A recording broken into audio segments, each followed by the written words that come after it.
Hello friend, आप सभी का स्वागत है मेरे चैनल में। जैसा कि आप सभी को पता है कि अब्बू आवास जो योजना है वो 3 साल के लिए मतलब है, जैसे कि 2000 आपका 23 से लेके 26 तक के लिए है।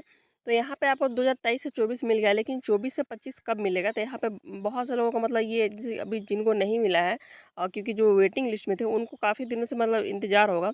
तो फाइनली अब्बू आवास की जो दूसरी रजिस्ट्रेशन यानी दूसरी जो आवास यानी 24-25 वाली जो मिलने वाली है, वो उसका रजिस्ट्रेशन शुरू हो गया है। तो आपको रजिस्ट्रेशन कैसे करना है, कैसे करवाना है और उसके लिए क्या-क्या डॉक्यूमेंट चाहिए, क्योंकि आप वीडियो को थोड़ा-सा स्किप मत कीजिएगा, क्योंकि जो पहले वो बात जब 23-24 में जो हुआ, उसमें जो डॉक्यूमेंट चाहिए था, उसमें थोड़ा कुछ अलग डॉक्यूमेंट चाहिए था। लेकिन इस बार कुछ और आपको डॉक्यूमेंट इसमें ऐड करना पड़ेगा, ठीक है? और इसमें थोड़ा समय सीमा भी कम है। समय सीमा इसलिए कम है क्योंकि आप सबको पता होना चाहिए कि झारखंड में अभी आपका विधानसभा का चुनाव होने वाला है, यानी जो विधायकों के चुनाव होती है, वो होने वाला है। तो उसमें भी आचार संहिता मतलब लगने ही वाला है, ठीक है? मतलब इसी साल लगेगी, ठीक है? तो आपको आचार संहिता में पता है कि काम होता है या नहीं होता है, तो आप सबको पता है। ख़ैर वो तो बात की बात है। लेकिन चलिए आपको हम दिखाते हैं कि अभी जो 24 और 25 की जो रजिस्ट्रेशन होने वाली, तो उसके लिए डॉक्यूमेंट क्या है और जो लेटर निकला है उसमें क्या चीज़ है? और कैसे आप पता करेंगे कि आपके पंचायत में कितना टारगेट दिया गया है? इस तरह की जो भी चीज़ें हैं, तो उस बारे में चलिए विस्तार से बताऊँगी। उससे पहले मैं आपको लेटर दिखाती हूँ, क्योंकि लेटर के माध्यम से ही मैं सारी चीज़ बताती हूँ, तो उसको लेटर को दिखाती हूँ। तो चलिए लेटर पे जाते हैं। तो जैसा कि आप यहाँ पे देख सकते हैं, मैं यहाँ पे लेटर मतलब ओपन कर दी हूँ, ठीक है ना, ये पीडीएफ। तो यहाँ पे जैसे लिखा हुआ है, वित्तीय वर्ष 2024 से 25 में अबू आवास योजना अंतर्गत योग्य लाभुकों का आवास स्वीकृति हेतु अबू आवास योजना के पोर्टल पर योग्य लाभुकों का दस्तावेज यानी डॉक्यूमेंट अपलोड करने के संबंध में, ठीक है। तो यहाँ पे मतलब ये सारी चीज़ें लिखी हुई है, जैसे कि अभी क्योंकि आपका तो रजिस्ट्रेशन पहले से हुआ है, आपको मतलब एंट्री कराने की जरूरत नहीं, क्योंकि आप सभी को पता है कि जो 23 में जो सरकार आपके द्वारा कार्यक्रम के माध्यम से जो रजिस्ट्रेशन हो गया है, यानी जो डाटा एंट्री हो गया है, उसी डाटा एंट्री के बेस के आधार पे आपका वेटिंग लिस्ट बना था, और उसी वेटिंग लिस्ट के यानी स्कोर दिया गया था, उसी वेटिंग लिस्ट के अनुसार से आपको 3 साल तक देना है, ठीक है? मतलब 26 तक दिया जाना है आवास, ठीक है? तो आप सभी को तो यानी जो सोचेंगे कि नया रजिस्ट्रेशन जो सरकार आपके द्वारा कार्यक्रम हुआ, उस तरह से नहीं होने वाला है। बस आपको उसी लिस्ट से नाम उठा उठा के और जिसको मिलना है उसका डॉक्यूमेंट अपलोड किया जाएगा, ठीक है? तो यहाँ पे आप इस तरह का लिखा हुआ है। तो आपको जो पहले क्या था कि शुरू में जब हुआ था तो आपको जाति नहीं चाहिए था, लेकिन इस बार क्या है कि आपको क्या है, आधार कार्ड चाहिए, बैंक पासबुक चाहिए, मनरेगा जॉब कार्ड चाहिए और जाति प्रमाण पत्र चाहिए, क्योंकि यहाँ पे सारी चीज़ें लिखी हुई, ठीक है। वैसे मैं पीडीएफ टेलीग्राम में डाल दूँगी, वहाँ पे देख लेना आप। अब बुआ योजना अंतर्गत की मार्गदर्शिका पत्रांक कितना इतना वो जो मतलब जो गाइडलाइन दिया था इसके अनुसार, तो उसमें ये चीज़ बताई गई है। लेकिन यहाँ पे सबसे पहली बात ये है कि आपका जो सिलेक्शन का जो नियम है, क्योंकि जो आप 23 में जो सिलेक्शन का नियम था कि अबोवस किन्हें देना है, उसे थोड़ा अलग है इस बार का जो सिलेक्शन का नियम है, अबोवस किसको देना है और किसको नहीं देना है। तो जो पहला है आपका, कोई वैसे परिवार जिसके पास पूर्व से पक्का आवास हो अथवा दिनांक 1/1/1990 के उपरांत राज्य सरकार अथवा केंद्र सरकार द्वारा संचालित आवास योजना था, प्रधानमंत्री आवास योजना, ग्रामीण बाबा साहेब भीमराव अम्बेडकर आवास योजना, बिरसा आवास योजना, इंदिरा आवास योजना, ये सब अगर आपको मिला है तो आपको नहीं मिलेगा, यानी 1990 एक 1990 तक, ठीक है? तो आपको नहीं मिलेगा। और दूसरा है कि जिसके पास 4 पहिया वाहन हो, मछली पकड़ने वाला नाव हो, उसको भी नहीं मिलेगा।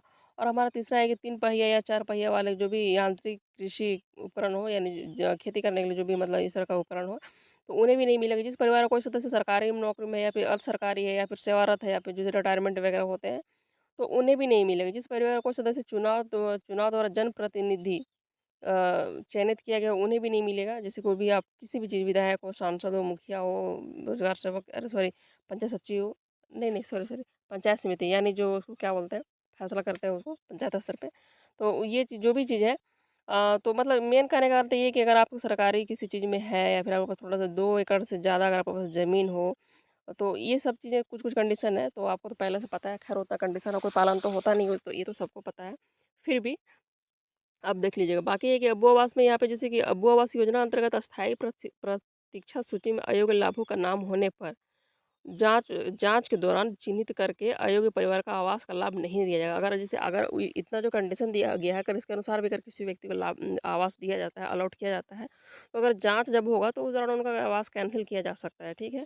तो यहाँ पे जैसे यहाँ पे लिखा हुआ है कि लाभ योग्य परिवार का वरीयता क्रम से निबंध, जियो टैग और लाभों का चारों दस्तावेज अबू आवास पोर्टल पर अपलोड करना सुनिश्चित करें। तो ये चीज़ है कि आपको मतलब आप अपने पंचायत पे या फिर अपने मुखिया से ये पता कीजिए। पता करना क्या है, क्योंकि हर जगह ये लागू हो गया है। आप उन्हें पता कीजिए, और ये चीज़, हाँ, ये भी चीज़ है, क्योंकि अबू आवास चाहे जो भी आवास या सरकारी योजना होता है, तो जिसकी लाठी उसकी भैंस, यानी जिसके पास पैसा होता है उसी को ज़्यादा महत्व दिया जाता है। बस नियम लिखा हुआ रहता, तो आप थोड़ा ध्यान दीजिएगा कि आपका जो वेटिंग लिस्ट है, तो आपका स्कोर कितना है, आप अपने स्कोर पता कर लीजिएगा। आप अपने स्कोर कहाँ से पता कर सकते हैं, तो आप मुखिया से या पंचायत सचिव से या फिर आप जिला में जाके सॉरी ब्लॉक में जाके वहाँ के जो आवास कोऑर्डिनेटर होते हैं उनसे आप लिस्ट मांग सकते हैं, यानी जो अपने पंचायत को जो भी आवास का लिस्ट है उसको मांग सकते हैं। उसके अनुसार आप अपने क्या क्या बोलते हैं कि स्कोर देख सकते हैं कि आपका स्कोर कितना है, ठीक है। और हो सके तो पंचायत सचिव से डिस्कस भी कर सकते हैं कि मतलब अब पहले जो आवास दिए वो कितना स्कोर तक दिए हैं, मेरा बारी कब तक आएगा, ठीक है। तो इस बात पर विशेष ध्यान दीजिएगा, क्योंकि क्योंकि जो पंचायत सचिव के पास सारा चीज़ ऑथोराइज दिया होता है जियो टैग वगैरह करने का, तो वो लोग हैं कि जियो टैग करके मतलब ऑनलाइन प्रक्रिया से भेज देते हैं किसी का भी पैसा लेके। तो यहाँ पे बहुत बार होता है कि मुखिया भी कुछ नहीं कर सकते हैं, क्योंकि उनको पता ही नहीं होता है। वो आते हैं किन्हीं का भी जियो टैग, उनको जो लगता है पैसा देता है उनका जियो टैग करके चले जाते हैं। तो इस तरह के आप ज़रूर ध्यान दीजिएगा। और हाँ, एक बात और मैं बता दूँ कि आपको अगर लगता है कि आपके जो वेटिंग लिस्ट में नाम है वो आपको इस बार मिलना चाहिए, लेकिन अगर आपको नहीं मिल रहा है, आपको लग रहा है कि गलत हो रहा है, तो आप बेझिझक बिना मतलब किसी संकोच के, बिना किसी डर से आप जाके जिला में वीडियो से बात कर सकते हैं, लेकिन वीडियो तो उतना जल्दी ज़्यादा कार्रवाई करते नहीं है। लेकिन अगर आपके उस तरह का वीडियो है तो आप कर सकते हैं, उनके पास भी लिखित, या फिर जो जिला में डीडीसी होते हैं उनको आप ज़रूर एक बार लिखित आवेदन दीजिएगा कि सर ये मेरे साथ गलत हो रहा है, क्योंकि उसमें तुरंत कार्रवाई होगा, तत्काल कार्रवाई होगा, ठीक है। तो आप हो सकता है कि आपको आवास मिल जाएगा।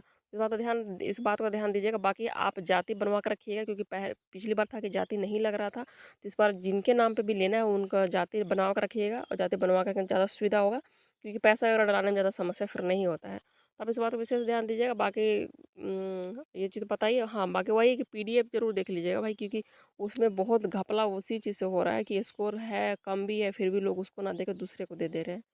तो ये मैं बस इतना ही बताना चाहूँगी। बाकी इस वीडियो को डाल दूँगी ये टेलीग्राम में, आप वहाँ से देख लेना एक बार, ठीक है। धन्यवाद।